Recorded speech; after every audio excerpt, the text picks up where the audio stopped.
Hello and good evening. Thank you for tuning in to Channel 6. I would like to welcome you to tonight's presentation. We will be discussing tornadoes. Tornadoes can be one of nature's most deadly forces. A tornado is a violently rotating column of air that descends from a thunderstorm. No other weather phenomena can match the fury and destructive power of tornadoes. They can destroy large buildings, lift 20-ton railroad cars from their tracks, and drive straw and blades of grass into trees and telephone poles. They can be small or very large, like the one that happened in Oklahoma in 1999. But more on that later.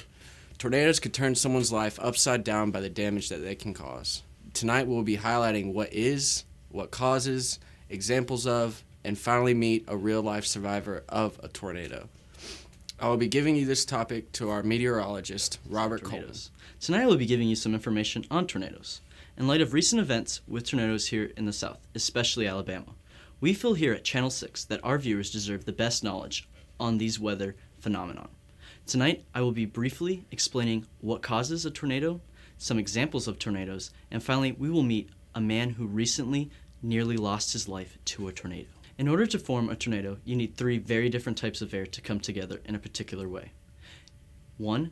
Near the ground, there's a layer of warm, humid air and strong south winds. In the upper atmosphere, you'll find colder air and strong west or southwest winds. The air near the surface is much less dense than the cold, dry air aloft. This condition is called instability. It means that the warm, moist air can be given an initial push to move upwards.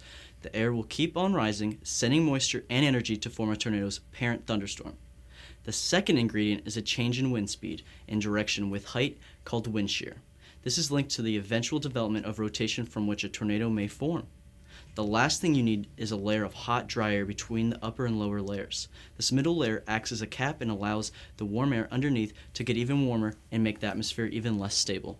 Luckily here at Channel 6, we have the most up-to-date Doppler radar around. We are now able to warn people 15 to 25 minutes before it strikes. Tornadoes are rated on a scale of intensity, called the Fujita scale. It is a scale from F1 to F5. F5 is the most powerful and most damaging causing tornado. On May 3rd, 1999, Oklahoma was struck by an F5, and it left over $1.1 billion in damage. We will be showing you some footage right here of it.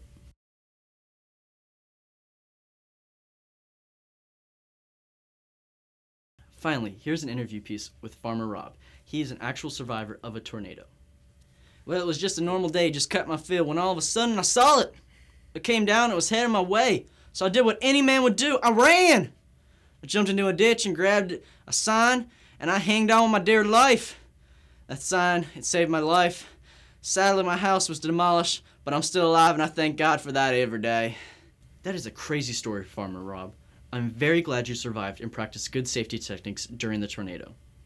Well, thank you for watching Channel 6. We're glad to provide you with the most up-to-date weather we can. Remember, folks, to always stay informed and always have a well-designed safety plan. When there's a tornado warning, immediately take whatever cover you can, whether it's jumping into a ditch, going into your basement, or hiding under a mattress. It doesn't matter. Just stay safe and stay covered. Thank you again, and have a good night.